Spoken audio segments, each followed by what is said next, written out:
Rarely has mankind hesitated to eradicate the creatures that stand in the path of his conquest.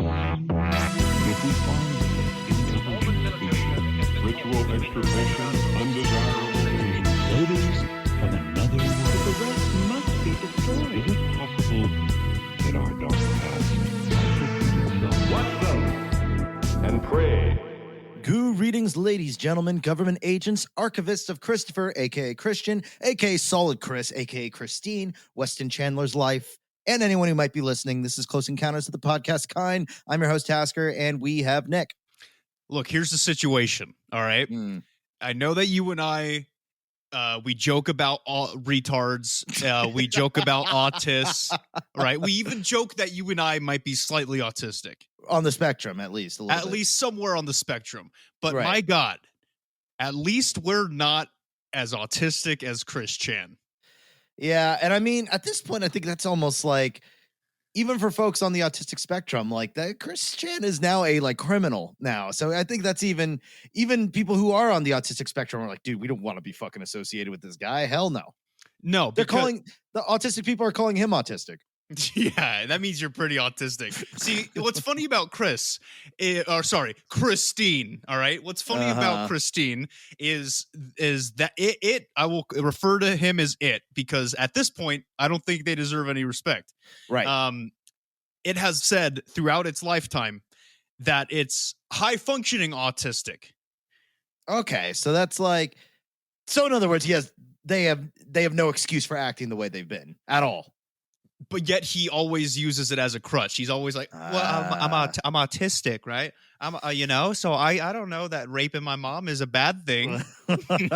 So for all you who don't know, what just recently was unveiled is, of course, this is the first episode we've had together in a little while. And of course, not but 2 days ago, it was revealed that Chris Chan, one of the most documented people ever, was revealed to be having sex with his dementia-ridden mother, and has now been removed from the premises and now probably stands trial. Yeah, he fucked up because, see, at first it came out with a leaked phone call where he's talking about how none of her ex-lovers, even her dead ex-husband or her dead husband Bob, never hit her G-spot. And he's talking about how he's saying they never paid any attention to hitting the G-spot, and but I do, I pay attention to it, and it's just like, what? If you just Google Chris Chan mom, you're gonna get enough images to know why this is one of the most fucking horrible things probably any of us have ever seen. We're hitting a bit of a climax on the Chris Chan story, and I've been reading posts, and we're all hoping that it just doesn't go further than this. This is quite terrible. This is, see, to some of you out there listening to this, you're going to be like, what? Some dude's fucking his mom, right? What's the big deal? First off, that's disgusting, and you should go get some help, okay? Second, Tasker and I, we've been on and off Christorians for quite some time. This dude is fascinating. Yeah. So you don't understand the gravity of the situation, because we've been following this dude's life for so long, and all of a sudden he drops a bomb, and now we're in the incest rape saga. Yeah, we all thought it was okay. Go if you're interested in this story, because it is truly fascinating. My favorite little, there's sagas. There's whole sagas, like the one where just kid straight up just pretends to be him, to his face. And it's this huge back and forth. Another one where you were telling me, there's a 13-year-old boy pretending to be his girlfriend. Catfished him and got him recorded him for months having phone sex with him, with a 13-year-old boy. Just trolls the shit out of him. Oh, he goes to a game store. He has a huge outburst. He has all these. And the thing is about him, he might be like, oh, well, poor Chris. But he's done he has this weird comic called Sonichu where it's just him, and he draws him depicting having sex with actual real life women and shows them the drawings. They're going to be all wet from it, like Megan, right? And Megan's like, what the fuck? It's, I would highly recommend, if you need some background noise when you're working on stuff, going into the documentary series. Do you know the name of the YouTube channel that does it? Oh, yes. So Gino Samuel 2.1 is the YouTube channel. He has done 59 videos at this point, literally documenting everything that's been going on. Everything. And what's crazy, because we're talking about reptilians today again, and the stuff we're talking about today it actually pales in comparison to the Chris Chan story. Like, one could argue, and we might even be able to, if we can move some pieces, do some little some reasoning, I think we could actually do a cryptid episode on Chris Chan himself. Dude, you know what?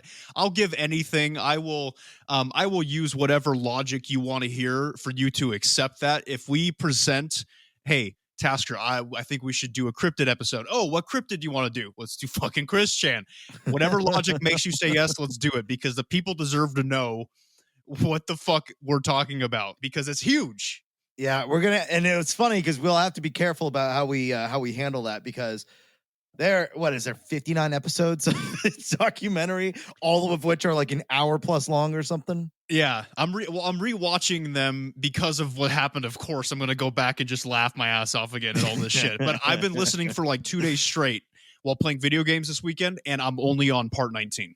Good Lord Almighty! So check it out, guys. It's quite a story. And like I said, if you feel bad for him, the man literally has been, for lack of better term, this is actually what happened, literally raping his old poor mom on death's door, probably, who hopefully doesn't remember anything. Yeah. This is horrible. Like, that's a terrible thing. And he is a monster, and I feel he deserves to be called for what he is. Yes. Are you calling him a monster because he's trans? That's real forward thinking, buddy. Yeah, call it what you will, but it's definitely the rape part. Yeah, the rape thing, and he's also terribly homophobic, even though he's trans, and he's also very racist. So don't feel too bad for him. I mean, yeah, sometimes the trolls go a little too far, but those are the best ones. All right, so just there's like I said, it's just before you have an opinion, check it out.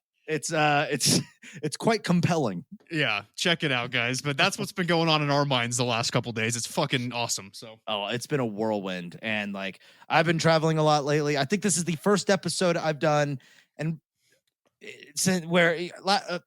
fuck. Well, as you can tell, it's been a while. Rubbing off on you, man. Jesus, dude. What are you gonna have sex with your mom now? No. Right. This is the first episode I have not been hungover for. It's the first episode I didn't record at 3 a.m. If you enjoyed the hyper reality episode, thank God, because I was a little concerned about how that came out. I haven't listened to it since, because I figured, you know what, I'm gonna let art be art and let it just. I figured the tiredness was it was character. It was there had character to it. It was good. I mean, I enjoyed it.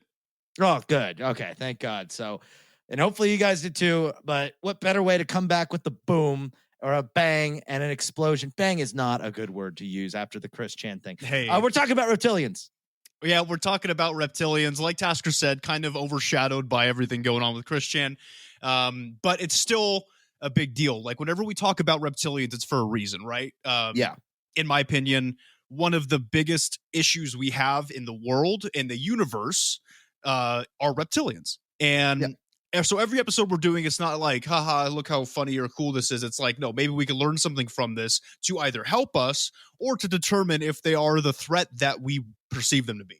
Yeah, you might actually like to hear this, because you could see how far your icy grip goes. I met some of my girlfriend's family, and we were one night we were out at a bar, we were hanging out, having drinks and stuff like that, and then the topic of space came up. I didn't even bring it up; they brought it up. And then one of them was like, oh, so like, yeah, I guess like the government's run by like space lizard. And the worst part is I had fucking answers for him, dude. I hated it. Yeah. As I'm going through, I'm like, somewhere Nick's like balls are just relaxing. The nut is just flowing. Yeah. It made me upset. God, I'm proud of you, man. See, look, you're making changes. You're making great changes in your life subconsciously, right? Because you didn't know that conversation was going to happen. But as soon as the question started rising, you were like, oh shit, I know what that is. Oh, I can answer this question. I can prepare these sorry, Tasker's girlfriend. I can prepare these backwoods Wisconsin folk with some reptilian knowledge, and you did it, bro. And I'm proud of you. Yeah, it was weird, man. It was very weird. And it was like, I had answered. I neglected to tell them about the crotch pocket, because I did not feel like I knew them well enough to bring it up. You should have. I mean, it's a crucial piece of information. It's a way that they reproduce. It's important, but at the next family gathering, you better tell them about the fucking crotch pocket. I try to avoid it when I can. It's just they brought it to me. They made the conversation come out of me. And it's your fucking fault that I know anything about this to be able to continue the conversation for more than 3 sentences. So they called them space lizards. Did you correct them and say, well, they're reptilians and there's actually different types of reptilians? Did you tell them about the indigenous and then the Dracos? Well, no, I didn't get that far, but I did say they're not extraterrestrial, they're extra dimensional. Oh my God. They're called reptilians, and so they proud phase in and out of their dimensions to be anywhere at once. Holy and that was shit. the point. And that was the point where they were like, "Oh boy!" Like then you could tell they were trying to find a way out of the conversation. And I'm like, "It's not me. Like I just know about it. It's like it's just idiot I know." And it's secondhand knowledge, but your knowledge of it is so fucking vast. Even my secondhand knowledge is like too much. I'm proud of you, man. That is fucking awesome. You literally you told them they were extra dimensional. That's fucking baller. That's awesome, bad. man. It was fucking, and I said it with a straight face and everything. Like it was so bad. I was just enough beers in to like, say it because I was like, oh, we're having a cool conversation. Like, oh, I know something about this because instinctually that's what I do. I know something about this topic. I'm gonna say what I know. Little did I know, I look like a fucking crazy person with Welcome a fucking... to my life, man. Welcome. You just lived a day in the shoes of Nick. How did it feel? Oh my God. Felt like they're gonna next like, oh, do you line your fucking COVID mask with tinfoil and you have enough in your back pocket you wear on your head when you sleep? Oh God. But it was funny. It was definitely like they got a kick out of it, but I do feel like there was a bit of concern in the conversation, and I had to be like, guys, I do a podcast about this. I couldn't even tell them that, so I just look crazy. Yeah, because you don't want them to look up what we talk about. Then they're going to hear us saying the worst things. They're going to hear us talking about I don't know, Christian. Yeah, that whole bit. And they just met me. I was super polite. I didn't swear at all. I feel like I was on my best behavior. And if they all they know is I have a podcast, and if they find it. And if I think they might be. They have a way of finding it, but I'm hoping they're so disinterested that they're going to see the number of episodes we have and be like, fuck that. Yeah, dude. You know what? I called them backwoods people, and if they listen to this, and if you're listening to this, hey. Most of my father's extended family lives in Wisconsin. I have the right to call them backwoods people. Okay, that's true. I know what it's like there. Just a bunch of cheese and woods, and it's fucking, it's Wisconsin, man. Well, like, what do you? And the accents, they'll drive you batty. They will. Yeah. How was it, dude? How was it for you? Because like, how was it? I enjoyed it. What? I enjoy it. Kenosha, like all that stuff. Oh yeah. Oh, buddy. You're talking about reptilians here. Oh, okay. Oh, really? And like, it wasn't too heavy. It was only on specific words where the accent came out and stuff. But I do got to say, yes, it is a land of cheese. And yes, it is a land of beer. And yes, it's a land of woods and humidity.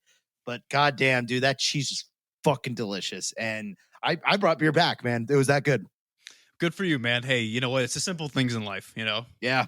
No, and that's what I actually learned a valuable lesson there. I live in fast-paced California. It's kind of nice to, see people who just don't really give a shit about being famous. They're like, oh man, I just want to drink my beer, hang out with my wife and have some kids and buy a fucking house at the age of 22. It's so cool. It's so cheap out there. But yeah, and you know what? They probably know more about aliens than we do. I'm sure they see it more than we do.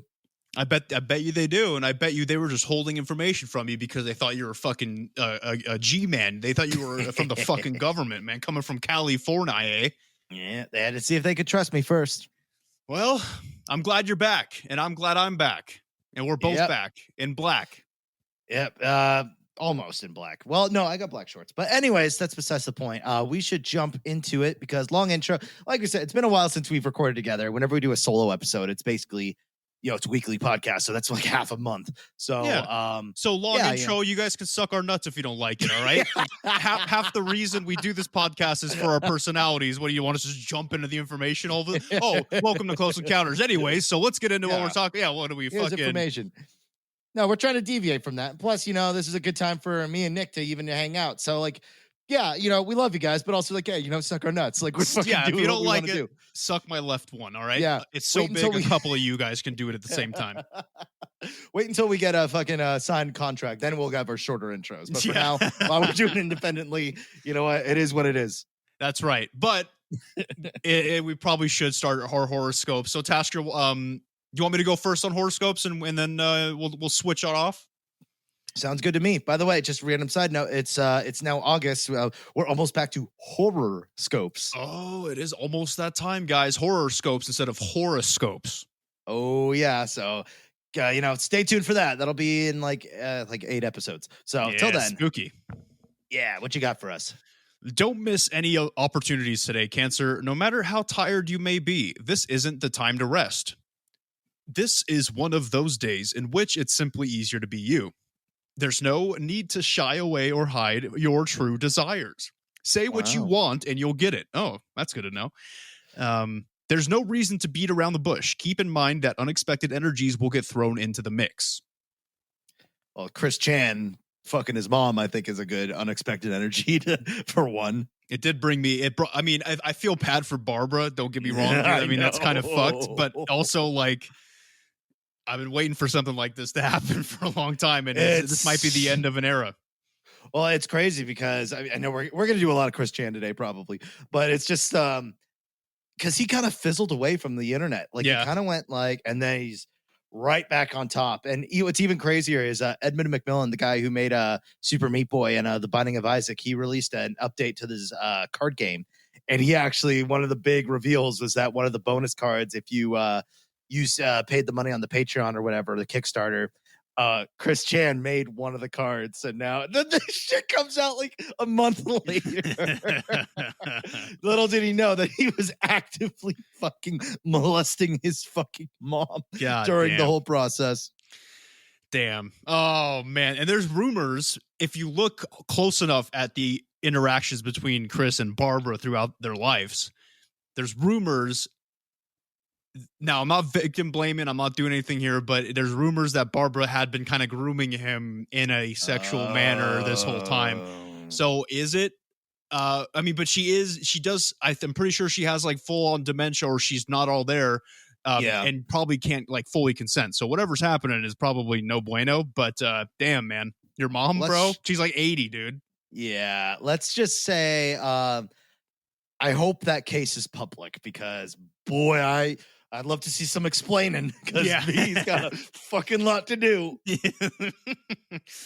So yeah, good energies, except for feeling bad for Barb. But sex 3 out of 5, hustle 3 out of 5, vibe 2 out of 5, and success 2 out of 5. Kind of iffy today, but it is what it is.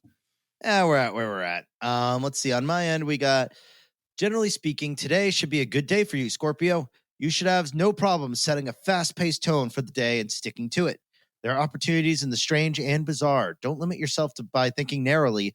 Let the electricity of the day lighten the atmosphere and give your attitude the jolt it needs to get back on track. Be open to new ideas.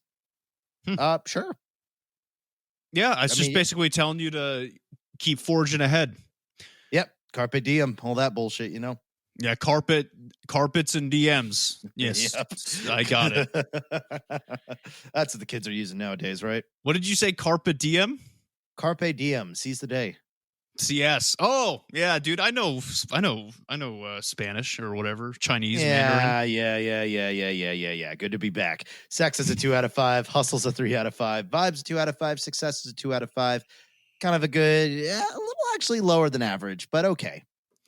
Yeah, it's hit and miss. I mean, my stars, they're pretty crappy, but I feel better than my stars. So I was going to say, I feel better than when my stars are good. So I don't know. It's hard to say. But like you said, we do use a free horoscope website in order to get the tone of our episode, to see what we're getting into. So I don't know. Maybe the Chris Chan thing is the fucking nail in the coffin, and we've already fucked this episode up, and then nobody's going to listen to it anymore. Maybe. So who knows? Maybe.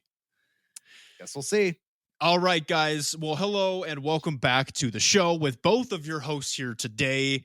Now, you saw the title, right? And you kind of heard us talking about it a little while ago. You know what time it is, all right? Because you all seem to enjoy the episode we did back on episode 70 with the Lacerta files.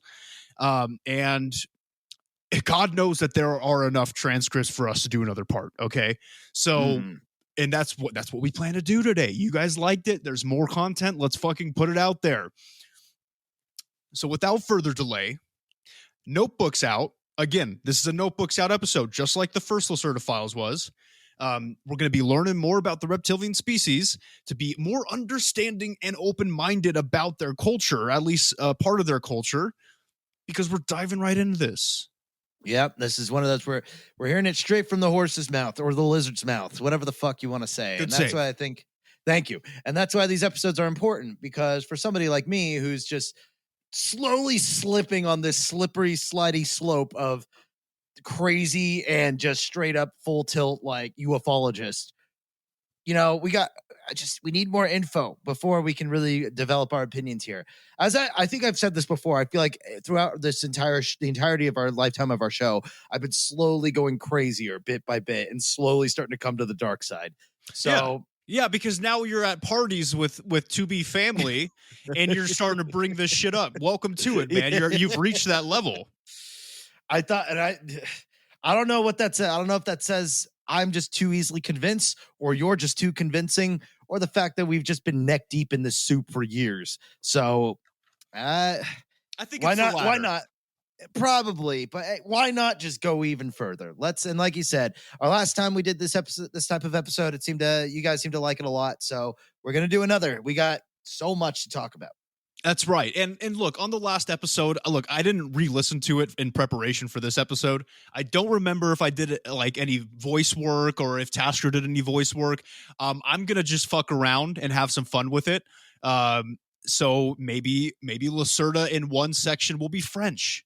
Maybe in another section she'll be Scottish. I don't know. We'll see what the world brings us, dude.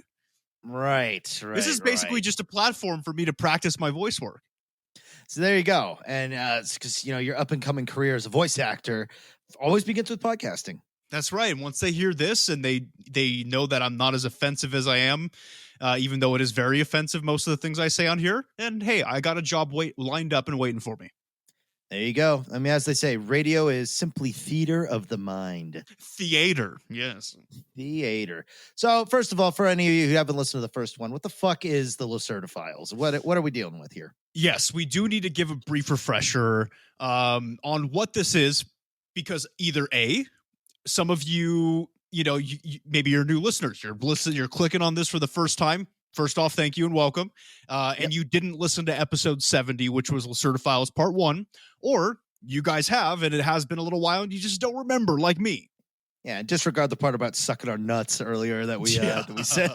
If you're new, you'll be part of the club soon. Yeah, and that's just the initiation. Don't worry about it. So the Lacerta Files is the name given to a collection of transcripts from a real-life interview with a reptilian female named Shakas. Yeah, but pronouncing it like that would probably get you killed, right? Yeah, and you know what? That's something they bring up when we went over it the first time. She knows that we're all kind of retarded monkeys down here and that we don't quite understand their language. So she just gave us the name Lacerta to call her because it's something that we can use our puny brains to comprehend. Yeah, and it's like super, super offensive if we try and get it wrong, right? Oh yeah, so that was my second time doing it out loud, so I'm pretty sure she's somewhere pissed in another dimension. She heard that. Because if all of this is true, and Lacerta and reptilians, they live way longer than we do, I imagine. Yeah. So she's gonna hold a grudge, and I'm sorry. All right. If me pronouncing her name wrong is what kind of broke the straw, whatever the fuck that saying is, something about a camel's back or a camel toe or something, and then if that's what causes a war between humans and reptilians, I'm sorry. All right. Well, here's what I think is going to happen when because as you said, there will be an inevitable day where the reptilians are just going to storm the gate and just fist us to death, basically. My favorite's going to be when they come to get you. It's going to be Lacerta herself, and you're going to be like, "Why are you doing this?" And she's going to play the little bit of you pronouncing her name and giggling at the end. Yeah, before fucking pulling your fucking heart out of your throat. You know what reminds me? You said fisting us to death, and that's first off not a terrible way to go.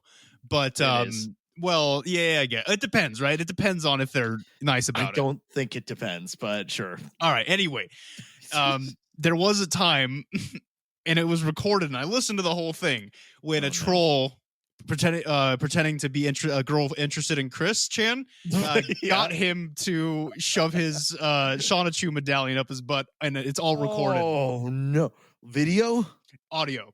And you can hear him do his stress size. He's like, eh. And she's like, how is it? He's like, it's cold. God. And there was a point where he's like, I'm gonna break it in half. Might be easier, you know. And he just and the whole reason they got him to do it was because they hacked his PSN account and wouldn't give it back to him unless. Oh my fucking God. Oh my fucking. This, like I said, watch the documentaries. This shit is just like, you can't write this shit. It's just too even if they did like a fictionalized like retelling, it's just, you can't even come close to what actually happened. They like got him to fucking send his like Sonichu medallion, and they just like made a video of them just like burning it. Yeah, and putting it in a pickle jar, and he hates pickles.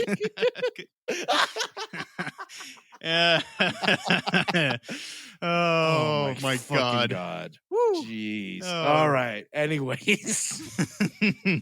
Anyway, so for those of you new to this, that's why it's called Lacerta Files, because she is taking the human name Lacerta for us to pronounce. Right. Make it easier so we don't get our fucking face slashed off, because she basically just, in a very uncharacteristic nature, let us interview her. It was like two guys, right? Yes, two guys. One was a friend named EF. It's that's all we have is that EF abbreviation. Probably pseudonym, yeah. And then the man conducting the interview, that the one that you'll hear voiced by us today, is a man named Ollie K. And it's EF's friend. And actually, there is a part in the transcripts later in the episode where it's brought up, how did Lacerta meet EF in the first place, and how did all this come to be? So we will get a little bit of insight in that. Mm-hmm. So this will be interesting. Like we said, this is a very rare glimpse into what reptilians have to say. And we wonder sometimes how this even came to be, or maybe Lacerta's dead. Maybe she knew she was going to get killed, and that's why she decided to reveal some info. Yeah, I mean, that very well could be, because I have a feeling the shit that she's been telling us in both of these transcripts probably shouldn't be telling us. It's not stuff that the reptilians want out. But with that being said, I will warn those of you who are listening for the first time, Lacerta's kind of a bitch. All right. She's kind of like fed up with our shit. Like, time's a construct and she's got shit to do. So, be warned that there will be like a passive aggressiveness in her answers, or sometimes just a full on aggressiveness. So it's kind of fun. Yeah. Which makes sense for her species. Yes. Very cold, very reptilian. I mean, what do you expect? And, on the last episode of the Lacerta Files that we did, we chose questions and answers from the transcripts from the 1999 interview. And in this episode, we will be choosing questions and answers from the interview conducted in 2000. There was 2 separate interviews. This is the second one that we're going to be going over today. Right. All right. So without further delay, guys, let's hop into this shit. I'm pretty excited. And let's just do it. Alrighty. Let's see what happens. All right, people. So to begin, there is a preemptive comment here by Ollie K, right? The guy doing the interview. And it says, the meeting began with an appraisal of diverse questions and opinions, which I had gotten from readers of the first transcript in anonymous fashion through distribution from my trustworthy friends. Some of these opinions, altogether, there were over 14. Oh, God. Sorry. Oh. Nice one. It was Red Bull. Yeah, coming back up. That would have been amazing to get on the air. We'd have to keep it in. Altogether, there were over 14 pages of paper, contained comments shaped by everything from radically religious to a fanatical tendency to welcome contact with reptilian species. Some of these comments contain stereotypical phrases like, quote, servants of hell, unquote, or species of the evil one. I don't want to go into any kind of detailed description here, since I don't want to pass on further any false and radical realm of thought. That's Ollie's opening comment, basically saying there was a lot of religious people leaving comments and opinions on the first set of interview transcripts saying that these are like the devil, they're not aliens, they're the devil, or If they are aliens, they think maybe they're angels and they're welcoming them to our planet. It's so super religious for some reason. Oh, yeah. Well, I mean, like we talked about and touched on before, like biblically, they say, angels or all those things may have been just like reptilians appearing in an ancient time. We were a simpler people back then, and that explanation made a lot more sense than interdimensional creature, True. And if it's something that people got to fall back on as a crutch, I understand. Don't blame them. They're fucking terrifying. Yes. All right. Do you want to do the first question? Alrighty. Okay. So here we go. And let's see. I think in post, we'll add some dramatic music to play in the background for your listening enjoyment. Oh, ooh, that'll go well with my accents too. Oh, Jesus. All right. Let's see. So the question begins with, when you read these religious and animosity-ridden comments here, what do you think and feel then? Is the relationship between your species and ours really shaped from that kind of total negation? Does it amaze you that I'm not completely angered by that? I had fully expected those kinds of extreme reactions. I don't know. The programming. How intimidating. The programming for the utter negation of another species, especially the reptilian species, as in your own case, is deeply embedded in each of your own individual consciousness. This ancient conditioning stems from the days of your third artificial creation and, biologically speaking, is passed down as an information genome from generation to generation. So, Tasker, when you were talking about the fact that it was a way that people believed back in the day because of, the religion put that in their minds, you're not wrong. That's exactly what Lacerta is saying. Fuck yeah, that's one for me. Thinking like a reptilian, that's suspicious. Hate it. That's real suspicious. The identification of my species with the powers of darkness was a primary intention of the Elohim, who liked seeing themselves in the role of the powers of light, something which in and of itself represents a paradox, since that humanoid species was extremely sensitive to your sunlight. Very interesting. In case you were expecting me to act offended, I guess I'll have to partially disappoint you. See, she's kind of a bitch. Yeah. Got that like really pretentious, kind of like a computer nerd in like 9th grade. Yeah. It's talking about like binary code and, maybe speaking in binary since you don't know it and they think it's cool, Yeah, acting a little bit smarter than you just because they run like Ubuntu. Yeah, ridiculous. These obscure intentions are not really your fault. You are simply following, for the most part, what you have inherited from your ancestors. It is indeed actually somewhat disappointing that many of you develop no especially strong individual self-conscious, for this would help you to overcome the conditioning. So I think she's saying that we are preconditioned to believe in religion. Yeah, she's calling us simple monkeys. She's calling us monkeys praying to sun gods. Yep, and that's all we're good for, and that's as far as we can go. And that, if only you were more developed. Oh, if only. I've heard that one in bed before. Yes, yeah, I'm sure. I've heard it. Me too, buddy. Every once in a while, they tell me it looks like a baby thumb. Occasionally, they just tell me that, maybe you should just try watering it. Yeah, if only, there's surgeries for that, we can figure it out. Yeah, but that costs money. Yeah. Anyway, so that's depressing. As I already said, we were in direct contact in the last several centuries with some of your more primitive human tribes. These tribes had themselves succeeded in breaking through the old, quote, creation programming, unquote. They were able to meet us without tension, hate, and total rejection. Very interesting. So these primitive tribes, the ones that were around before organized religion, didn't. So I guess what she's saying is they didn't fear them as like demons because they had no preconceived notion of that shit. Oh, we just feared them because they're fucking using us as human cattle for their eventual giant feast in the future, right? That's a different fear. Yeah, that's a whole other, like, I'm about to be eaten, Right. Apparently, many of your modern civilized individuals are not in a position to think on their own. but rather let themselves be guided by programming and religion, which is also a manifestation of that ancient programming and part and parcel of the plan of the Elohim. Therefore, comments of that kind I'd sooner regard as amusing than irritating. They simply confirm in large measure for me my suppositions about your defined mode of thinking. So she's calling us as Chris Chen would put it, slow in the minds. Yeah, this was just a really pretentious extendedly worded roast basically to the human race.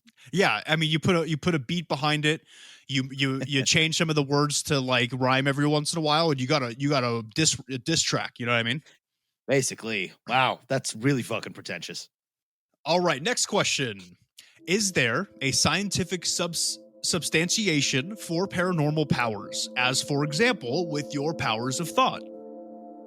The reptilian replies, yes. In order to explain that, one has to acknowledge the physical reality of the sphere of influence. Wait, sorry, we could cut this. What's Feldrum? I don't know.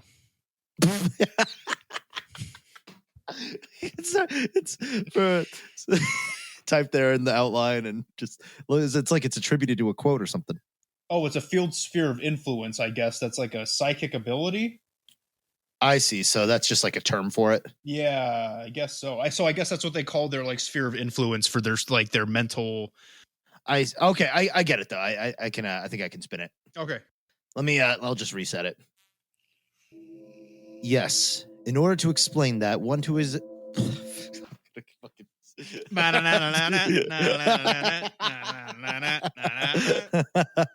was that Curb Your Enthusiasm?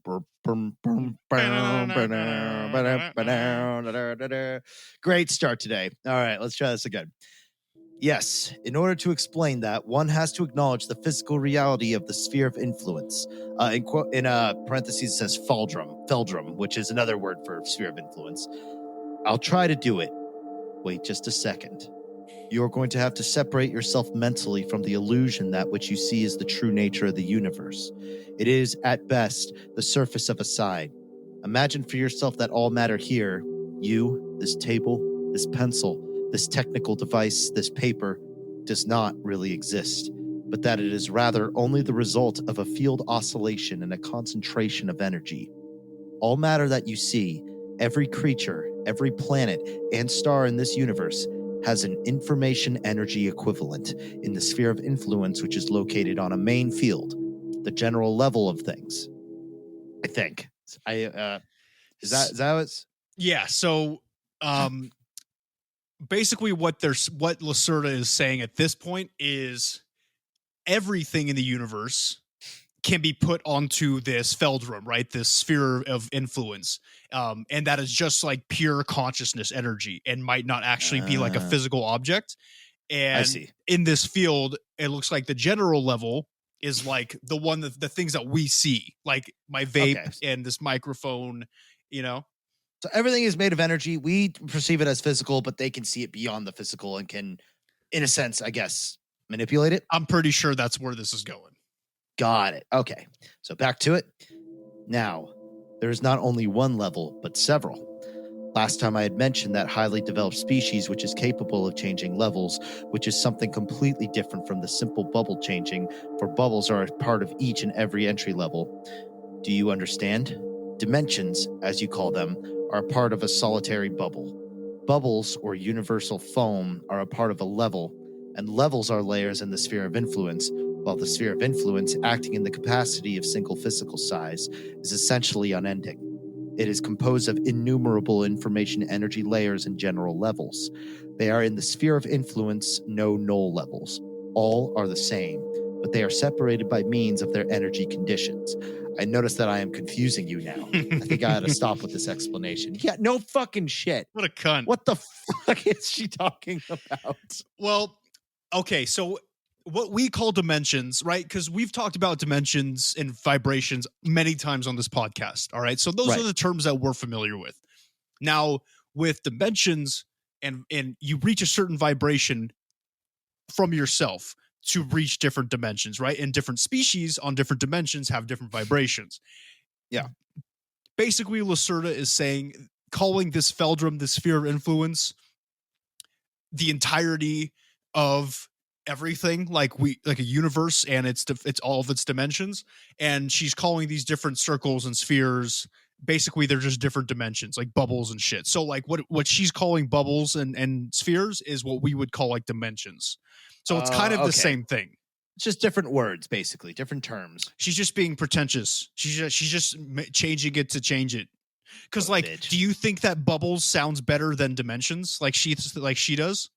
Dimensions is way cooler. Yeah. What's her problem? Like she's doing it just to fuck with us. I see. That's right. Yeah, she's almost begrudgingly giving us answers. So as we're coming to find, and as it was in the last episode too, a little sarcasm, a little bit of a hint of irritation. Yeah, because she's dealing with lesser beings, I guess. All right. For the next question, our boy asks, no, please continue. How do concrete paranormal powers arise? Well, okay then. Let's try something simpler. Again, it is not completely correct, but let's begin in this manner. Tangible matter on this side is mirrored in the sphere of influence as a field with distinct layers. These layers contain information, as an example, about the simple structure of matter or the string frequency. But also, there is stored information stemming from the development of matter. Are you familiar with the human concept of morphogenetic fields? One part of the layer could be designated as such. Now, there is still another intermediary layer for which you unfortunately have no human concept, since the theory is not common in human thinking. Let's call it a paralayer, for this layer is mainly responsible for everything which you call PSI and paranormal, and which lies outside the boundaries of your primitive science. So at this point, I think she's talking, well, first off, very rude, calling it primitive science. Okay, extremely. What a terrible fucking dinner guest she would be. Yeah, that'd be rough. And she probably wouldn't even compliment the food, wouldn't even eat it. She just throw it in her dick hole and then just just leave it there for later. So what she's saying is this paralayer is what is responsible for like psychic abilities, ghosts, paranormal shit. But we would call that probably the spirit realm. It's another dimension where spirits reside. So that's probably that's the best way I could equate it to like what we would call it. I see. So with these like bubbles and spheres, which we call dimensions, we only can go so far. There's only a certain number we can get to. The paranormal one is one right above us, right? Pretty much, because it's super close. I mean, at least in my opinion, because, if it wasn't close, we wouldn't have ghost sightings and shit. So, makes sense. Yeah, very, very interesting. Very, very interesting indeed. Yeah. That's quite. All right. This paralayer lies between the layers of matter and the morphogenetic layers of a field in the sphere of influence. It can actively integrate with both. See, boom. She just answered the question. It's close to both, so it can interact with both. That means, paranormal shit's going to slip out of the paralayer into our layer.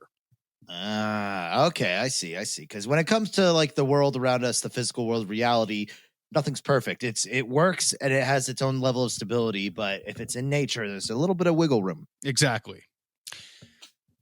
Your body, for example, is mirrored as a field in the sphere of influence. That doesn't mean that it does not also exist here as well, as flesh, blood, and bones, in the form of matter, strings, or atoms, but not only that.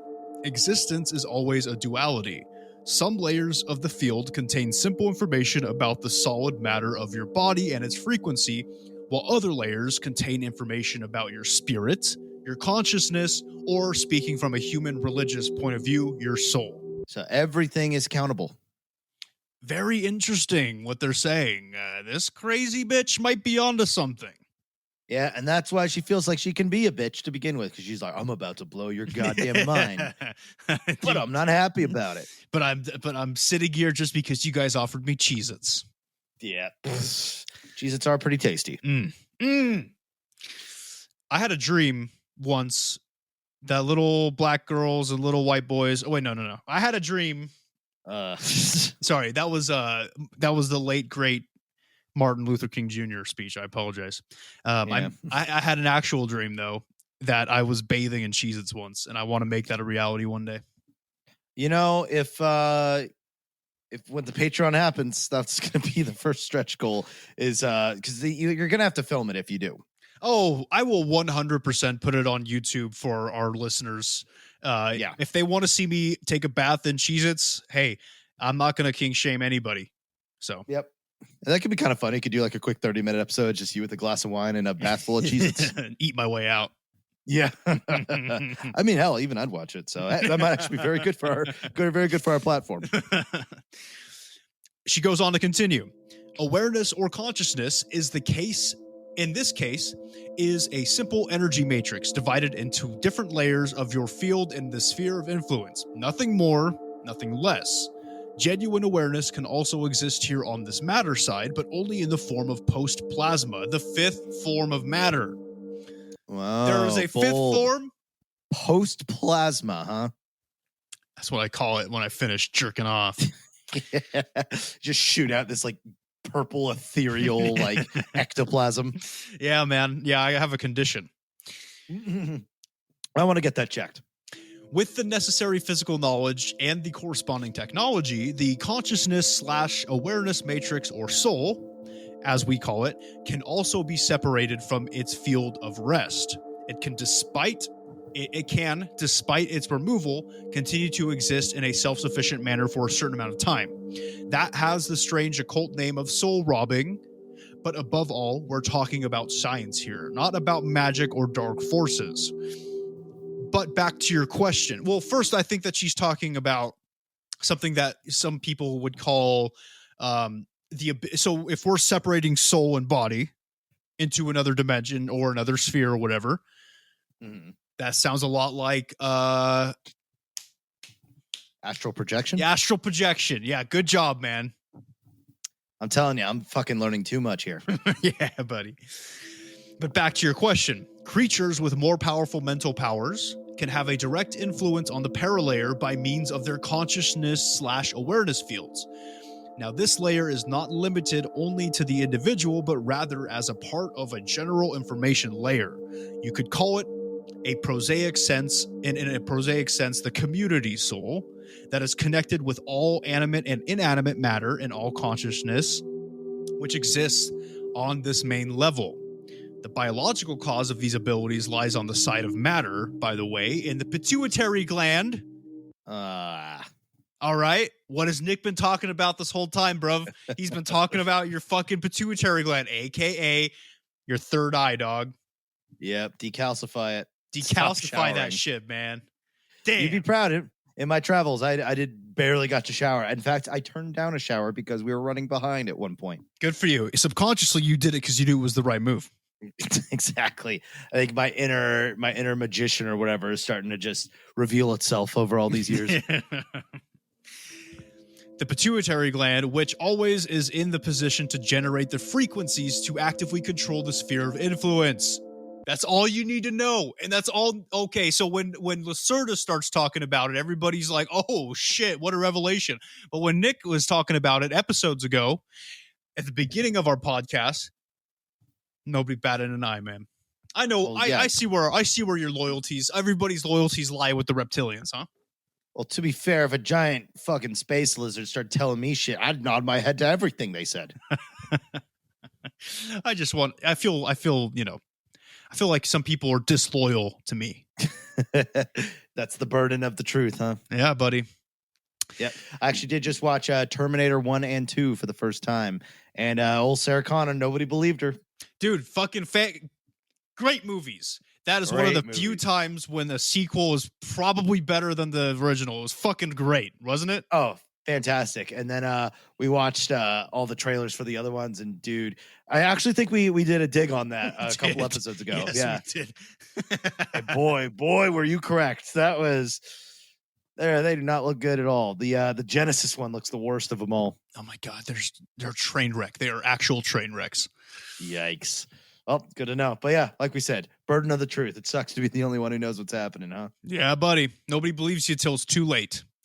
Yep. Even you people could theoretically do this. However, you are solidly blocked in these things. As I have said, the paralayer can interact with mind as well as with matter. For example, if I decide to use my mental powers once more in order to move this pencil, then simply said, I imagine in my mind how my consciousness/awareness expands/amplifies itself on the matter side in the form of post-plasma to the pencil. In the sphere of influence, this causes simultaneously an automatic command from the consciousness layer to the paralayer to interact with the matter layer of the pencil, right? And since the paralayer is not confined to the body, it is not even a problem that the pencil lies over there, for I can unerringly reach it even without moving my matter body. Post-plasma on this side, paralayer on the other. I have control over the pencil, and the interaction brings the matter field of the pencil to the point where it changes in the matter in which it moves, for example. So the question is, what is post-plasma? And it sounds like it's the vessel of which to cross layers. That's what it sounds like to me. It sounds like it's a fifth form of matter that only they can manipulate or see even. Convenient. Very convenient for them because they can move pencils and shit. I can't do that. Yeah, interesting. Okay, so there is a way. Basically, what they're saying is there is a way to breach these different layers and stuff like that. And post-plasma is the means to the end. Like that's the force, one could say, or one could say the fifth element is psychic energy in a way. Right. I think calling post-plasma psychic energy would be. Yeah, I think that's probably what we're dealing with. If you have somebody who has like a super open third eye and they have really cool psychic abilities, maybe they can manipulate post-plasma and they don't even know it. So this was just a 3 fucking page explanation of shit we already knew. Yes, but it's stuff that, but they're going yeah. But she's going into detail about how it works between the dimensions, which is kind of neat. Okay, all right, I guess. So, next question. For Lacerta, only one last question about the paranormal. At our first meeting in December, you made it quite clear that you didn't want us to discuss scientific and paranormal concerns. Why the openness now? The last time I saw really no necessity in overburdening you with facts of that kind, and now you are obviously overburdened. What a bitch. I know. Jeez. Right with the roast in the beginning. Therefore, I preferred only to mention these topics in a peripheral sense. Apparently, however, some of my performances today have set you to thinking about your world, something that can't be all bad. And by the way, your human scientists will tend to regard my comments as humbug. And so I see no great danger in spreading this information widely. No one will pay much attention to it. By the way, the words of people who have characterized me as a creature of evil have their basis in their belief in occult powers and magic, both of which things do not exist. Wait, no, continue. Yeah. You continue. Continue with this next sentence, and I got something to say. All right. There is no magic, only highly developed science, and everything that you label as magic is only a part of science. If you would only comprehend that, then you would be a step ahead in your development. My openness on this issue ends here. Pose other questions, please. So, Lacerta has the gall, right, to come up in this hoopty and start talking about how magic isn't real. And she just calls it, okay, all right, sure. Okay, all my witches out there, guess what? We're going to war with the reptilians, and let's see who comes out on top. Yeah. Fuck that. Especially because I know on our Discord, the magic page has been getting more use than I expected. And I'm happy about that. And I'm so grateful. Especially Anna calling you out, spreading the good word of witchcraft and magic. And I think that's awesome. But apparently Lacerta doesn't think that's awesome. So we have a bone to pick with her. Okay. Now I know we're going to get more into this when we do our magic series. Curses, black magic, that shit's kind of iffy. I'm going to do some of it, and I'm going to come down hard on Lacerta. All right. Yeah, well, hopefully they, and what better time to start delving into it, because apparently they can manipulate the paralayer. But hey, if you can catch up, maybe that might be our last resistance against them. That's right, witches versus reptilians, man, and we'll come to your rescue. That sounds like a fucking horrible B movie. The audacity, though, man. The audacity for this reptilian bitch to come over here thinking she, with her weird pocket crotch, right? Saying she judges us with our magic. Whatever, man. I love that you were into this until she said that magic isn't real. And it was like in all caps, too. So, she emphasized it. Yeah, that felt like a personal attack, to be honest. Could be. But let's see what else they have to say. So our boy asks, good. Let's talk about UFOs. Can you explain to me how our governments came into possession of UFO material to the point that they could start their own projects? Did it have anything to do with the Roswell incident? Yes, but that incident was not the first one. I am no historian. I am studying only your current behavior, so my knowledge about those events in your history is presumably not very extensive. I will try to explain to you what I know about those things which happened at that time. Let me think about it for a second. In the years 1940... Oh, that was a stage direction. My bad. In the years 1946 to 1953, in your time scale, there were 5 cases where extraterrestrial ships crashed to the surface of the Earth. In that crash, which you call the Roswell incident, there was not only 1 alien ship involved, but 2 that crashed after a collision in different parts of the land in the West. The one you call the USA. You have to know that the ships of this particular species can remain levitating in the air for a particular period of time, even though they are damaged. That accounts for the spatial difference in their crash locations. These were indeed not the first crashes, but by that time the second and third. Another ship had crashed in 1946, but was destroyed beyond usability.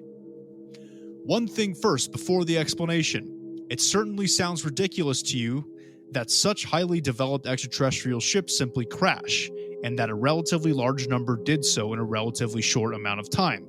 The explanation for that is likewise more than strange, but is correct. It does not lie in the ship's drive itself, but rather in the direction of the field of your planet. This species that we are discussing, and it was always in this time period that the species used a disc-shaped craft, used a propulsion system which ran according to the normal principle of fusion, to be sure, but one that at the time employed a more than unconventional method for field alignment. This method had various advantages, but also disadvantages. The repelling field must of course lie in the absolute correct angle to the surface of the Earth.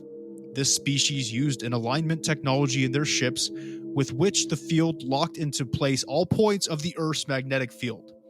Now at the time, this species had arrived on the Earth at their point of origin, lay on a planet with a more stable magnetic field for which they had developed and aligned their drive. So it's not because this advanced species can't pilot for shit. It's because this is also their bad, but they basically created their ships for their magnetic field on their planet, but didn't take into account that our planet had a different magnetic field and it fucked up their propulsion system. I see. So it's just an error that nobody really could have foreseen, and it took a couple attempts before they realized how to fix it. I think so. I think that's what's happening here. That's why we don't get a lot of crashes anymore, is because they're like, oh, that's what's going on, and they totally fixed that shit. That's kind of a cool explanation. That's actually far better than most, I think, in terms of like why. Because I was about to say, like, why the fuck are they so bad at piloting? But they're not. It's just they relied on automatic systems and robots to do everything, and they didn't account for Earth's just kind of a very eclectic planet. Yeah. Man, that's a very interesting explanation. I like that a lot. Yeah, I dig it. The magnetic field of the Earth is not really all that stable. It is subject to cyclical variations, and it forms field eddies under unfavorable conditions. Whenever a ship with one of those kinds of drives gets into a field fluctuation or into an eddy that is too strong, then for a short time, the repelling field can no longer align itself correctly, and the ship glides uncontrolled onto its flight path. The drive is operating currently, to be sure, but the field fluctuates in all directions, and because of that, the ship can crash. Oh, okay. So, so they stay on their path that they were going to land at, like their course, but they can't control the ship because of the field fluctuations. So like their autopilot or something is out. So like they're going to where they want to go, but they're crashing into it. I see. So they're still okay. So it's not a complete system failure. So they were just like, that's why they weren't tripping probably until it was too. They realized seconds before they were going too fast, and there's nothing you can do about it. Yeah, they're like, okay, we'll land. Wait, why aren't we landing? And then boom, Fuck. in the hands of the American government. What a shame. In the case from 1947, which you addressed, it is my understanding that one of the ships got caught in a fluctuation. Its field linked up unintentionally with that of its squadron leader, and it collided with another ship, whereby both of them were heavily damaged. The cause for the magnetic fluctuation at that time was probably an electrical disturbance brought about by a weather event. Both ships crashed as a result. One of them fell near the collision point, and the other 100 of your kilometers or so distant. All occupants were killed in the impact. The thin hull structure of that kind of disc craft is in and of itself not very stable, since those discs have not been designed for crashes as well as for flight in a field where there are exterior forces at work. Interesting. Very interesting. So we pretty much had natural protection against extraterrestrials for a very long time. I mean, they figured it out now, but for a bit, we fucked them over without even trying. That's right, man. Earth's Mother Nature's, mood swings really fucked with them. Earth go hard, as little Dicky might say. Yeah. Now, your human military collected the individual pieces at first until they discovered the whole ships with the dead creatures aboard. Immediately, they classified everything as top secret and brought them to their military bases in order to analyze the drive. The secret endeavor was to set the alien technology in place later against evil enemies of that great country. That is as primitive as it is ridiculous. Okay. All right. Wow. I believe I remember. I don't want to specify exactly your date. That it was probably between 1949 and 1952 that there was a rather bad accident during some research being done on one of the wrecks. According to what I heard, what members of my species were told by members of that government, it resulted in an unintentional activation of one of the drive's components in the unshielded condition. As a result, for a very short period of time, how should I phrase this? There was an unchecked shift in the environment to a plasma-like condition, which on the other hand, though a very, very unfortunate accident, caused an overturning of the general power field into a magnetic pulse of immense power. Do you have any idea what kind of an effect a plasma magnetic jolt has when it comes to contact with an organism? No. How should you know that? Oh my God. Fucking wow. Stand this shit. Of course you don't. That's what she says after. Of course you don't. Like we're monkeys being trained sign language or something. Good God. Basically. Disturbance in the structure of the field and bioelectric feedback. Imagine, if you will, a human body which is engulfed in bright flames for 3 to 4 of your days. Those flames apparently do not go out, and they burn the body right down to its last constituents. I've never had to say that word out loud before. Well, good job. Thank you. Then you have an approximate impression of what happened. I think that 20 or 30 of your scientists were killed in that lab. Damn. Oh boy. 2 further crashes occurred in 1950 and 1953 in the water catchment area of the American continent. Those ships were able to be recovered from the crashes relatively intact. The one in 1953, as I remember, even had an intact drive core. It was by means of that device that you saw for the first time that you had understood the entire concept fully, incorrectly, and that you had reconstructed it fully and correctly. Oh my God. Even today, you still don't have it right. Oh my God.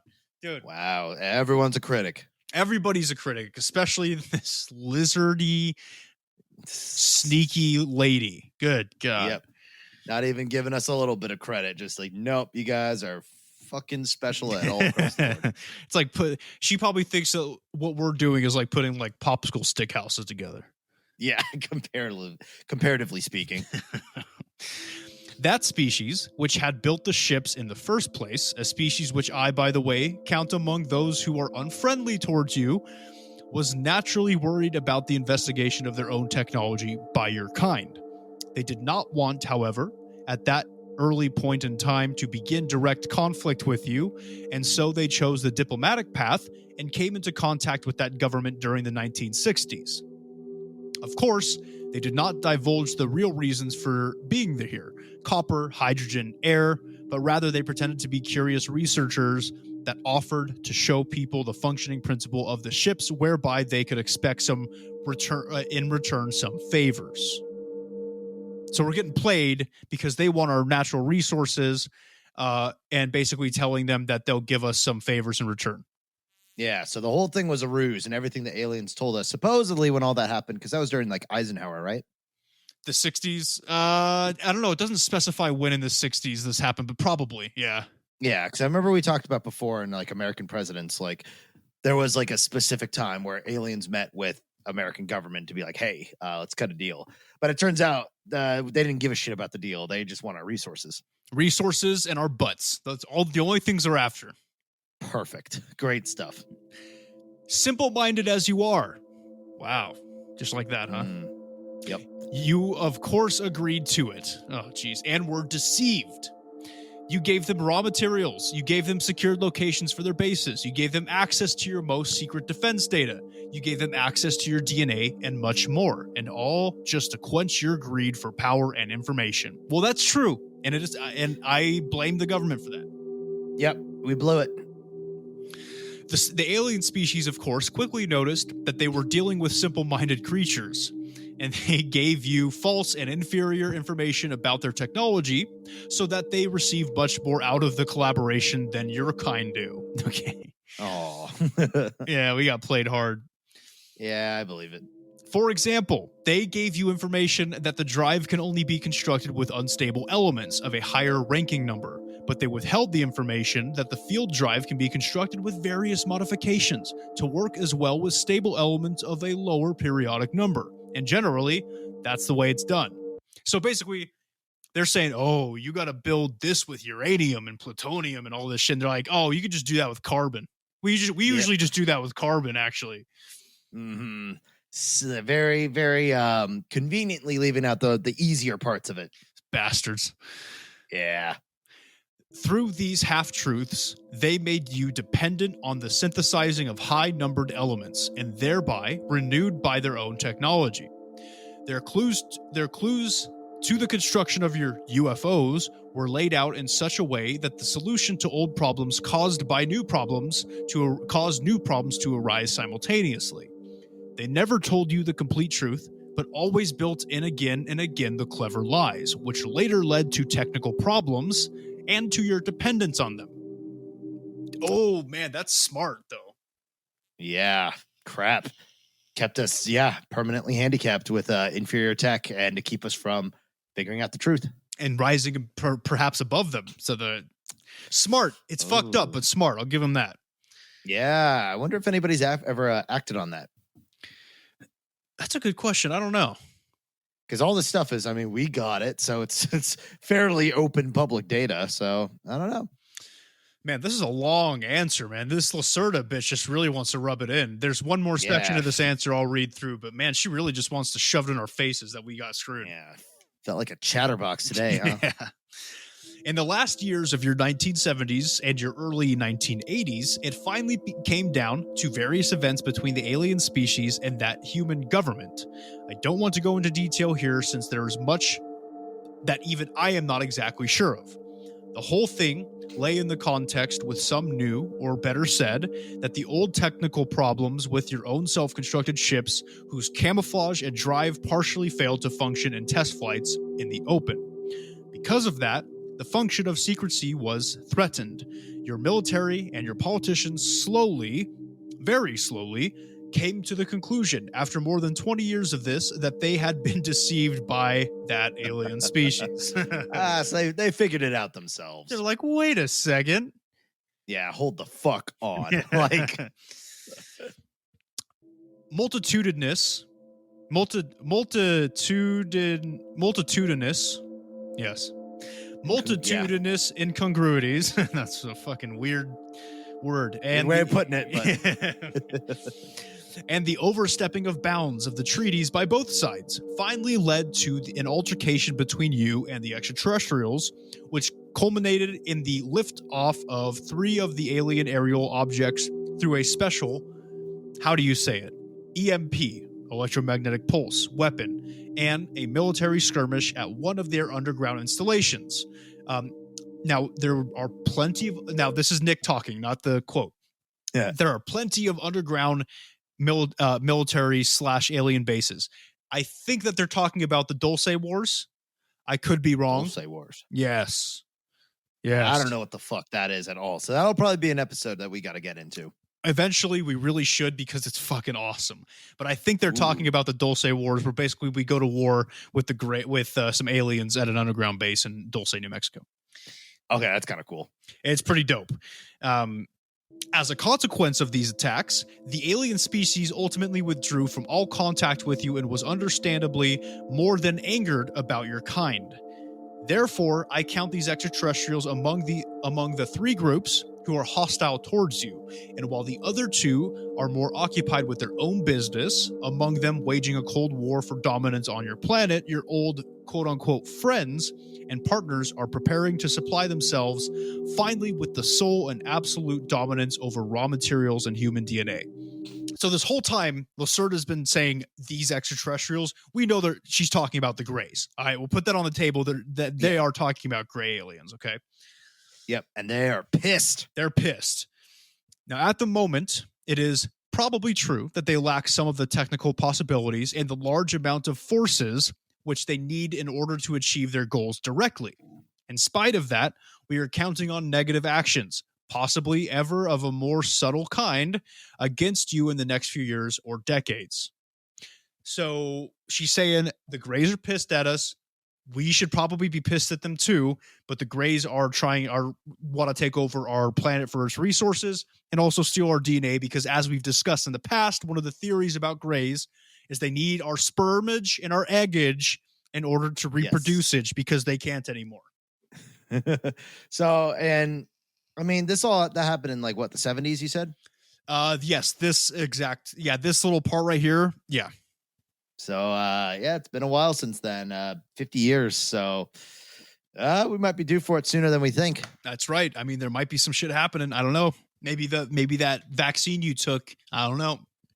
Oh, maybe COVID was, everyone wants to blame China, but maybe that's the Greys' first biological attack against us, to see how we fare against it. That's true. And let's be fair. Gray aliens and the Chinamen, they look the same anyway. So they could definitely be like the same thing.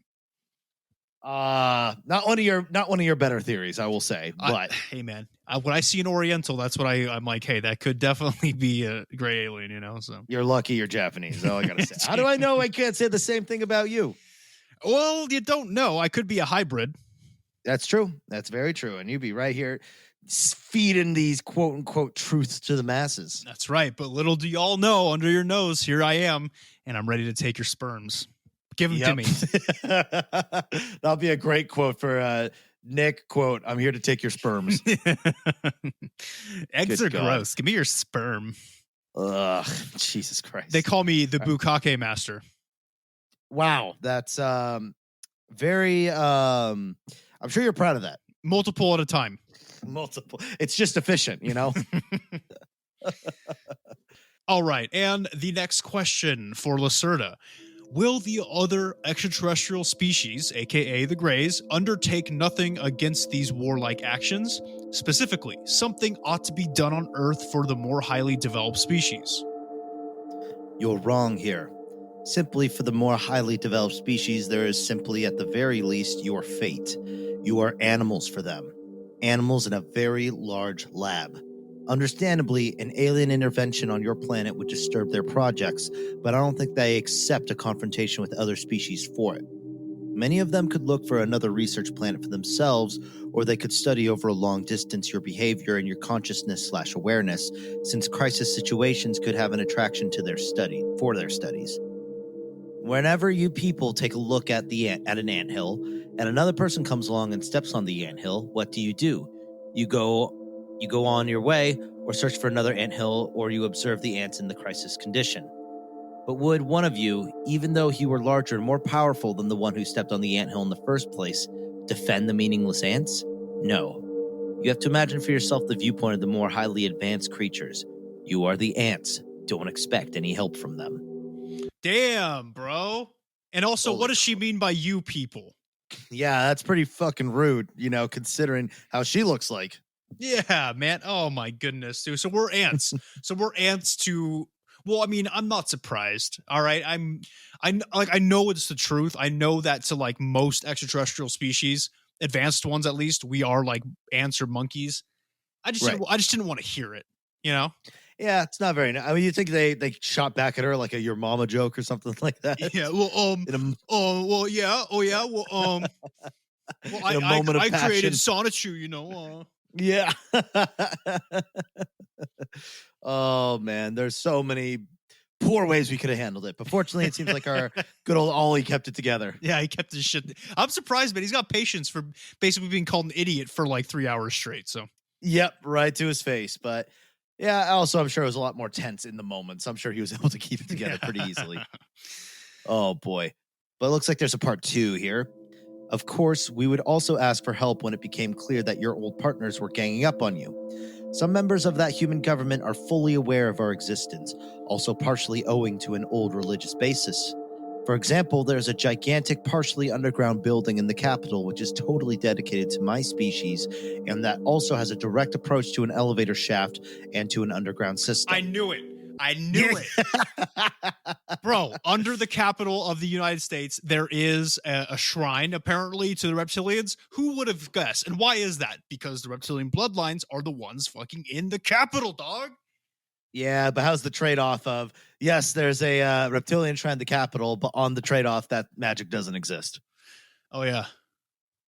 Fuck her. Yeah. No, look. What she calls not magic is magic. Yeah. Fuck a matter her, of man. Definition. Yeah. Semantics. Yeah, we're just labeling things at this point, dog. It's witchcraft, it's magic, it works, all right?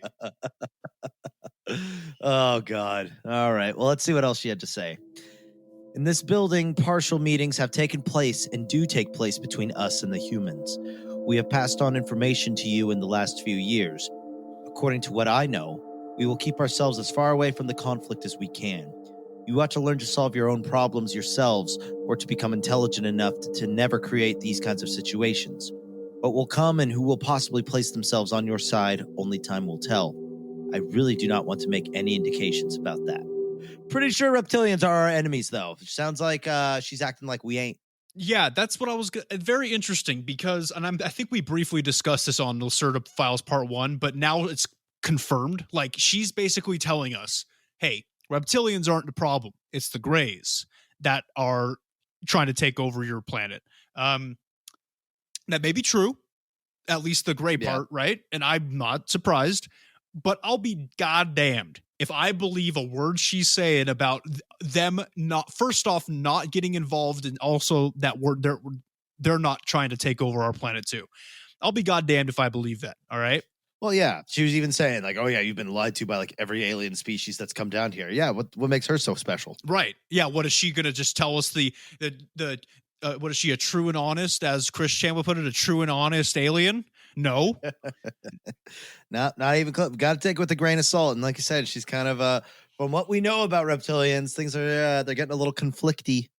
Yeah, I don't believe. Yeah, I mean, the first strike was the whole no magic thing, and then this is just fucking it, man. I know that she's fucking with us.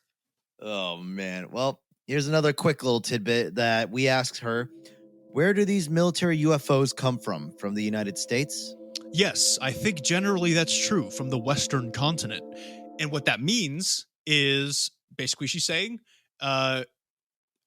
I guess it seems like as a majority of these like quote unquote UFOs that are being created by the government, it's because the US has got them and we're the ones that struck the shitty deals with the Greys back in the day. Confirming the Eisenhower thing. So a lot of the UFO stuff that we see, especially in that really disappointing UFO report, a lot of it could just be just American stuff and some guy working at the Navy base who obviously all the shit's super under wraps happened to detect it, and they just got to be like, oh, we don't know. Oh, it's not something we're working on. No, I just want to believe Patrick Starr is a fucking top level general in the U.S. military. Get me the lieutenant. I have something to show him. Oh, that makes the story so much better. SpongeBob, look at my dick and firmly grasp it. Oh boy. Yeah, we could we can reenact the whole story with Chris Chan, but with SpongeBob and Patrick. So SpongeBob's Oh, gonna man. be Barbara or what? Yep, that's the only way. So if any of you guys out there are good SpongeBob voice actors or good impressionists, let us know and we'll make this horrible abomination happen. And then another little question here. Why then do they fly over thickly populated areas of Europe? This photo comes from Belgium. Shows Lacerta a photo of a UFO. That doesn't make any sense. Can you explain? Why is it that only I am able to explain strange human deeds? It's possible that these are long distance tests or tests with the electromagnetic camouflage system. The old enemy of the American nation is on this side of the world, so why shouldn't they test here? At home, they've had enough time to have their ships crossing back and forth. Maybe they have aroused too much observation with one of those kinds of unstable field structures, as your photo indicates. I consider it somewhat improbable that the ship is capable of making a flight of that length over the ocean. It is possible there is a test station here on your continent. Unfortunately, I don't know anything about it. How dare she assume that we can't make a UFO that can cross the pond? That's ridiculous. I mean, if we have planes, like regular ass planes that do it all day, every day, why can't we make a UFO that does it? I was gonna say, yeah, it's a pretty hard challenge she's dropping on us. Ridiculous. Unbelievable. Next question says, many readers of the first transcript have posed this question, how your original contact with EF, which is Ollie's friend who put him in contact with Lacerta to begin with, came about. I already know the story from your narratives, but could you repeat it here once again for this volume and for the new transcript? Of course. Now, the story began about 2 of your years ago here in Sweden. Sweden. I have been strongly interested in your species and your behavior since my youth. I had already studied your literature at that time as well as possible. Naturally, it is not easy in my homeland to come into possession of human books, but since my group or family stands in a higher ranking order, I was able to gather some material together and sometimes to speak with others of my kind who have already been in contact with you. I was really very curious about your species, and as soon as I was allowed to come to the surface, interesting, I attempted to assemble more information immediately. Above all, it was expressly forbidden for me to commence direct contact with humans because in my position at that time, there existed no necessity for doing so. It was in your year, 1998, when I was on my way further north from here in the remote forests in the vicinity of the entrance to my world and was looking for biological specimens, which we use in order to watch over environmental pollution and destruction of your flora and fauna, statistically by your own kind. True. At the time, I was already on a return path to the entrance. We can even orient ourselves more easily, by the way, through our senses to the Earth's magnetic field, and already in the vicinity of the large lake, when much to my surprise, I came across a cabin in the woods. In this cabin, I sensed a human consciousness/awareness. It was EF. Actually, I had no permission for contact with another species, but by the same token, I had set in place my mimicry capability quite successfully prior to this, even with larger groups of you. I had never, ever come across a human being when I was alone. So if we remember back to the first episode, she first presents herself as a human woman. Right. You know, because they shapeshift and they can mimic the reptilians. So that's what she's talking about here. I wanted to talk now. So she says, now let's call it primitive curiosity. I wanted to talk with the person in this cabin, so I knocked on the door. EF opened the door and got into an interesting conversation. His language was not quite yet common at the time for me, but it's not all that hard to learn a new language when one can read the information in the consciousness of the opposite individual. Ooh, look at me with my consciousness awareness. Oh, not a big deal. Oh, I can learn Swedish in 30 seconds. What is this, the Matrix? You just loaded in? Yeah, I don't like her. She's mean. She's very mean. All right. It's hard to learn languages. All right. I simply told him that I came from a foreign country in the East. Of course, at that time, he did not really recognize who I was.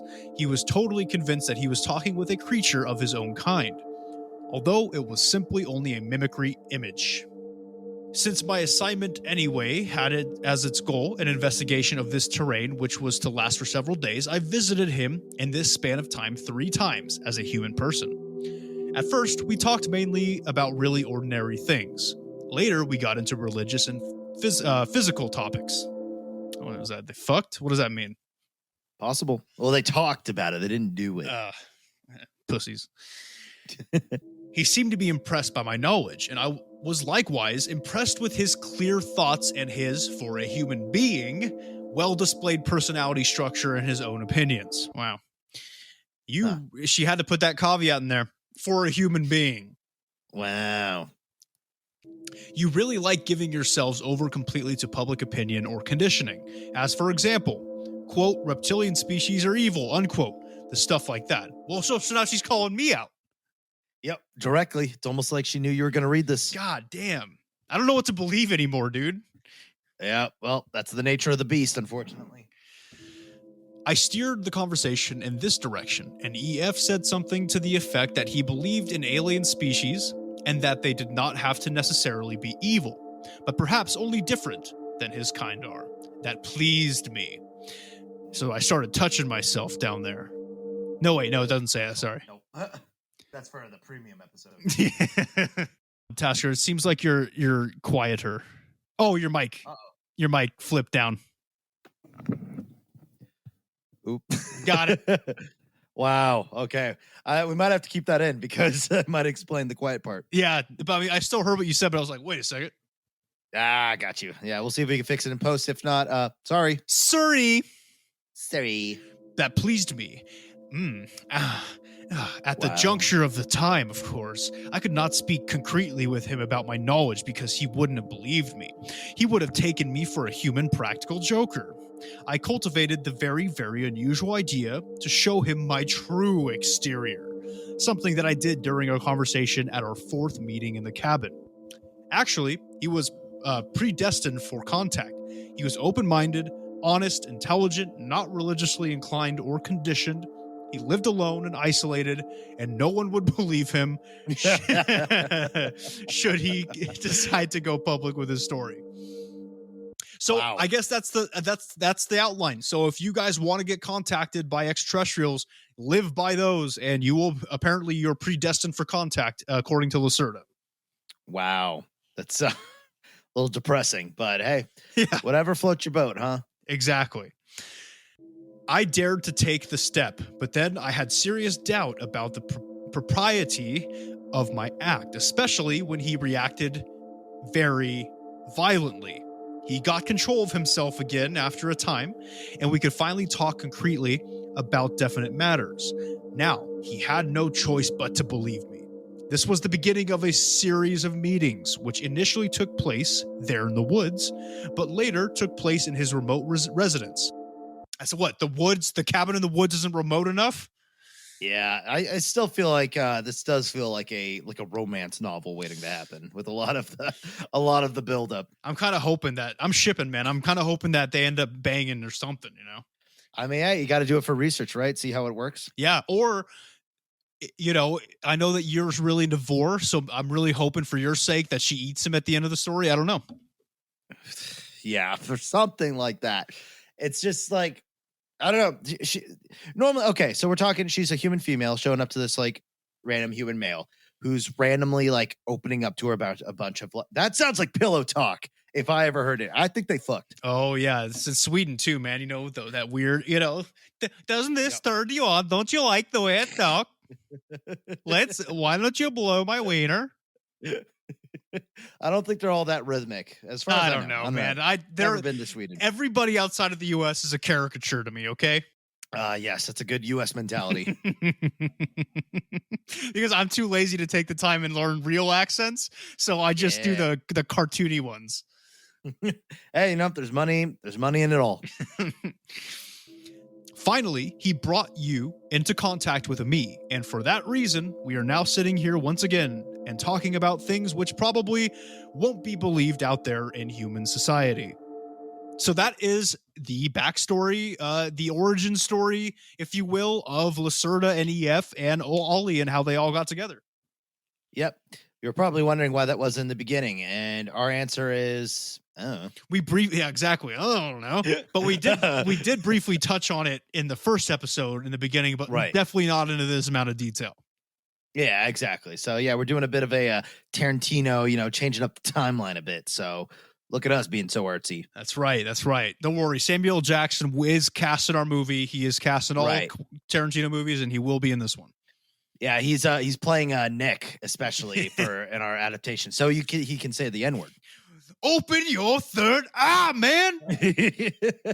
Actually, that would make a great movie. With that pitch, I think that's a good proof of concept. Dude, can I play him? Can I play Samuel L. Jackson in his biopic whenever that comes out? You could try. I mean, hey, worth a shot. I'd have to do blackface. Is that cool? It's incredibly uncool, but it depends on how artsy they depict it. That's fair. Sam, if you're listening to this, man, hey, Mace Windu is awesome. And let me play you in your biopic, all right? Yeah. I hope he hears it. We'll see. Next question. And guys, this is a long interview. We're running low on time, so we're gonna kind of blast through it. You know, we're gonna speed read a little bit, all right? So this is where fourth grade reading really comes in handy, Tasker. So I hope you're up for it. Oh, let's see. We're been put up to the test right now, so I hope for the best for us too. That's right, man. You're still hooked on phonics, but I have faith in you. Let's do this. Let's go for it. Next question. You said you would not have had permission at the time for contact with human beings.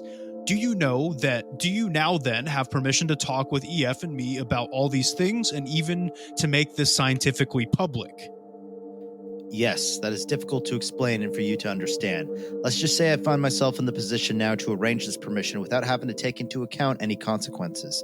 In this position, I am quasi-immune against certain restrictions. Let's look at it that way. Yes.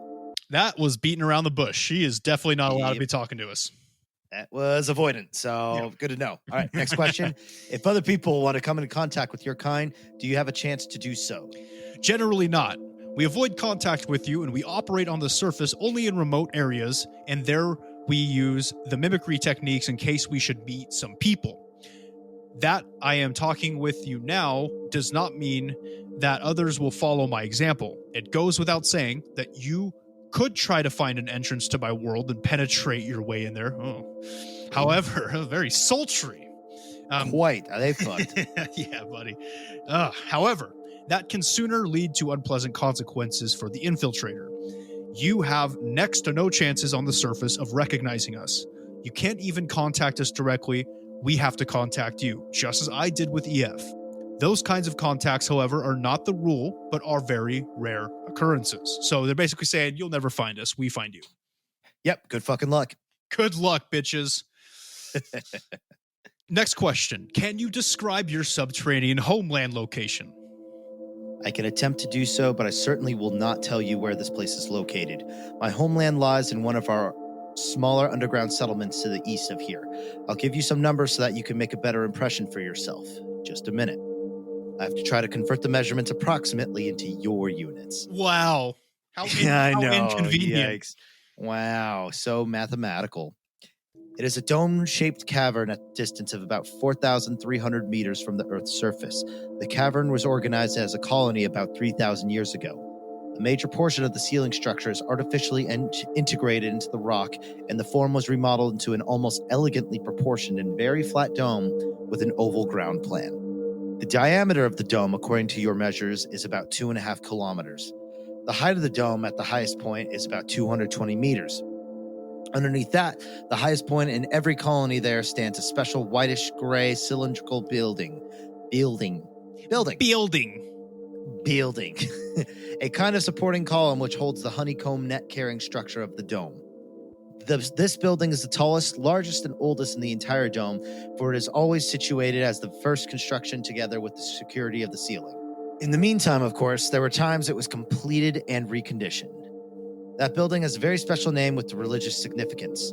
We have only one of these columns. Larger colonies have even more columns according to the construction of the ceiling. One of the main colonies in Inner Asia has an example, 9 of those kinds of supports, but that colony is also over 25 of your kilometers in size. The central building is generally a center of religion, but also a center for climate control and a center for the behavior and the regulation of the lighting system. Hold on. So they talk shit about us being like religiously predispositioned and conditioned and shit, and they have religion. So what? Just because they're smarter, theirs is better and ours is dumb? Basically that's what they're saying. Yep, we do the same thing, but ours is just better than yours. That's fucked. It's fucking mean. So, we have at our location altogether 5 large artificial light sources which generate your UV lights and its warmth through gravitational sources. The air shafts and the light systems from the surface likewise run through these columns, and naturally, they are very intensely controlled. By the way, we have 3 air shafts and 2 elevator systems there, and even a tunnel connection to the next main colony, which lies approximately 500 kilometers to the southeast. One elevator shaft leads to a cavern near the surface. The other one leads to one of our depots for the ships. You remember the cylindrical ships. That is naturally concealed closer to the surface behind a rocky mountain face. Normally there are only 3 ships there. It's a small depot.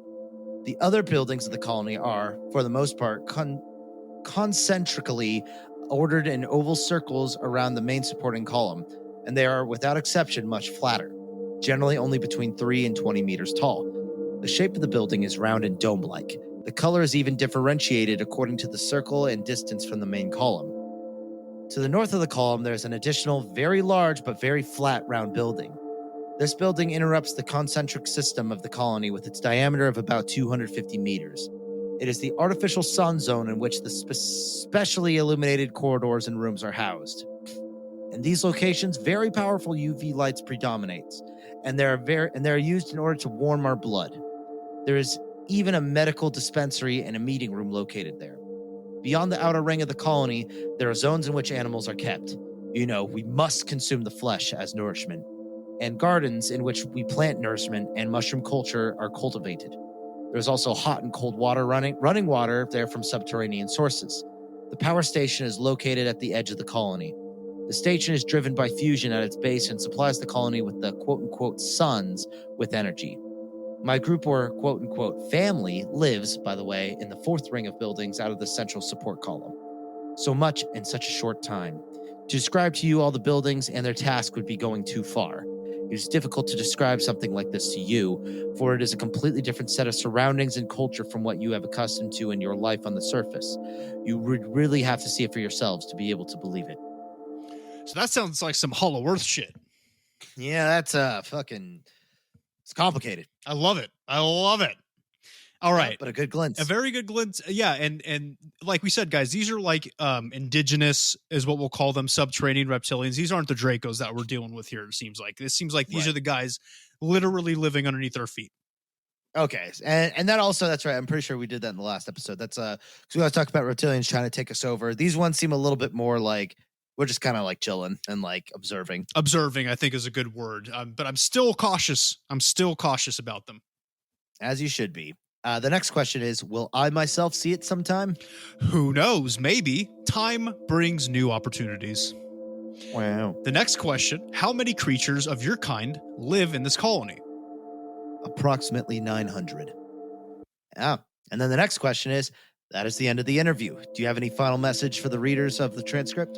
Yes, I am thoroughly surprised at the many comments to my words. Of course, I am naturally also disappointed about the religious portrayals of me as the enemy, which have been voiced and which have buried themselves deeply in your mind. You should learn to set yourselves apart from the old conditioning and not to stand quasi under the control of something or someone who has already been gone for 5,000 years. You are, after all, free spirits. Those are my final words. And that's it, baby. Little anticlimactic there, but sure. So basically, Lacerta's telling us, stop being religious, open up your fucking pineal gland. Hold on. Oh, you got to Google something? I got to Google something, dude, because they called it a pituitary gland earlier. That's the same thing, right? As the pineal, because I don't want to sound like an idiot. Well, it might be too late for that, but let's see. Pituitary is a major endocrine gland, P-shaped body attached to the base of the brain. Pineal gland is a P-shaped conical mass of tissue beneath the third ventricle of the brain. So they are different. Oh, they're different. Good. Whatever. Hey, your third eye's somewhere in there, okay? Somewhere tangled in the jelly of your brain. Whatever. Guys, I never claimed to be I'm not a biologist. I'm not a doctor. I'm not a brain surgeon. All right. Right. All I know is that something in there needs to be opened up and something in there gets calcified. Is it your pineal gland or your pituitary gland? Is it both? Do both make up the third eye? I don't know. Now I don't know what to believe anymore. Yep, it's rough. You're going to have to go to med school now. Ah, fuck. All right. Well, fine. Well, there was some eye-opening stuff there, pun intended. We learned a little bit about what their underground, and as we said before, these are subterranean, not Dracos. These are the ones that live on the planet Earth. These are these dimension shifting as well, or are they a little different? I believe that they didn't specify, but I think that reptilians in general have the ability to dimension shift, you know? Yeah. Just like the way they were talking and stuff like that. That was pretty sounded like they knew a little bit more than they were letting on. And plus, Lacerta was talking about how she can go into like a human form. And I think that has to do with being able to shift dimensions and kind of like let us see what we want to see or something like that. So I'm pretty sure they can hop dimensions. Yeah. Okay. So not as intensely as the Dracos probably, but we're still dealing with something pretty rough. And they're still scary as fuck. They're just not as big as the Dracos either, because we know the Dracos are the really big, crazy ones that look like more like dragons than like lizards. These guys, they're probably a little bit taller than me, but they're still scary because they're giant reptiles. So right. So but the Dracos are the one that it's infiltrating. Well, no, is it the Dracos that are infiltrating our government, or is that the Subterranean, or both? Now I'm thinking there's two theories. One, it's the Dracos and the Subterranean ones are just kind of vibing here. For some reason, or two, the Dracos are the ones infiltrating, but the Subterranean ones are spies, and they're basically telling the Dracos what's going on to help infiltrate better. I could see that, and I could see this whole Lacerta thing being like a plan of let's talk to one directly, let's see what they know, and it's a good information gathering technique for them to see how far things go. And what better way to do it than some random guy by himself that nobody's going to believe? Yeah. And he's asking a lot of questions. So Lacerta knows that we don't know shit for real. And she'll just give us fake answers in return. And we think it's all hunky dory, and it's not. Yeah. How crazy. How sometimes the one being interviewed is getting more answers than the interviewer. Yeah. I know, dude. These fucking aliens are manipulative, though. Yep. They played us like a goddamn fiddle. But that was it for Lacerta Files Part 2. Yeah, I hope you guys enjoyed it. The voice break was because I haven't talked that much since yesterday. Yeah, that was a lot of talking. Yeah, actually, I don't know if you caught it. I was losing my breath halfway through the other one, but pulled together and I didn't pass out, so that was good. That's good, man. Yeah, that'd be a shame if you passed out reading a paragraph. Yeah, because then you have to wait for me to wake up, and that's a lot of editing, and it just would have been a drag. Yeah, good stuff. And like I said, it's good to be back. Good to be back on our normal schedule. The past couple of weeks have been pretty chaotic, at least on my end. So hopefully things are going to stable it out a little bit, at least until the next semester starts. And update schedule should be about the same, though. Yep, exactly. I mean, we're every Wednesday, people. Every Wednesday. Yep. That is where it's at. Weekday, right in the middle of your work week. That's right. Inconveniently. You're welcome.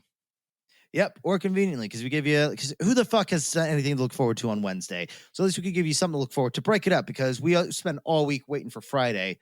So why not get something right in the middle of your week? That's right. And well, that's true. And also it's called Hump Day. And what better day to hear our sultry voices? Yeah, talking about Chris Chan and like motherfucking and all that shit, huh? Oh man, Oedipus is proud. Oh, I love that meme of where it's a picture of fucking Freud. It just says he can't keep getting away with this every goddamn time. All right, guys. So, look, I know we were talking about reptilians a lot today, and we've learned a lot about reptilians. But if there is something else underneath the earth, hiding and waiting for a time to strike, I bet you anything it's fucking Count Chocula.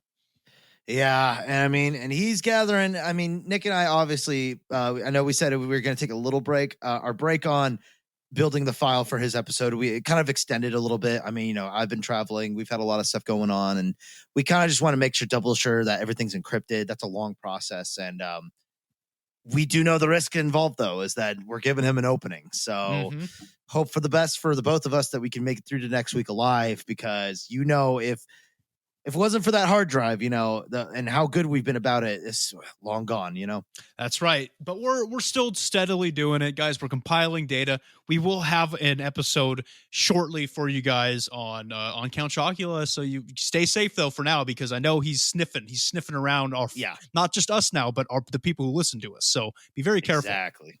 Yeah, totally. Check out Chocula episode coming soon. If you're listening on iTunes, if you could 5-star rate and review, that would help us a ton, get some visibility, get some more folks listening to us, and we can have a big old happy family community here. Spotify, you could click that follow button. We have new episodes every Wednesday, as we said. Our Instagram is at CEOTPK. Our YouTube is Close Encounters of the Podcast Kind. Our Twitter is at CEOTPK1. Our Facebook is Close Encounters of the Podcast Kind, where you can find all these links and all the above in a nice, easy, simple way, so you don't have to type anything in. Just click. You can email us at ceotpk1@gmail.com. Join our Discord, discord.gg/lowercase b, number 6, capital C, capital T, number 5, capital M, capital X. If that's a drag to type out, just go to our Facebook. The link will be there with every new post that we make. If you feel the need to donate, we have coffee, ko-fi.com/CEOTPK.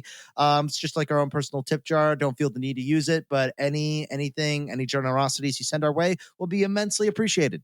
Yeah, because Tasker and I will be unemployed for a little while, so... Yeah, still it's been almost 3 months and I still haven't gotten my unemployment yet. So and my last day of work is in 2 weeks. So I got like 2 weeks left of work, and then I like we talked about, man. I'm jumping ship and going back to school, and then eventually I'll get a part-time job. But it's gonna be tight for a while. So It's a tip jar. Don't feel the need to, but know that it is greatly appreciated, and we love you guys. All right, and thank you. Yeah, we're not winking or nudging, but hey,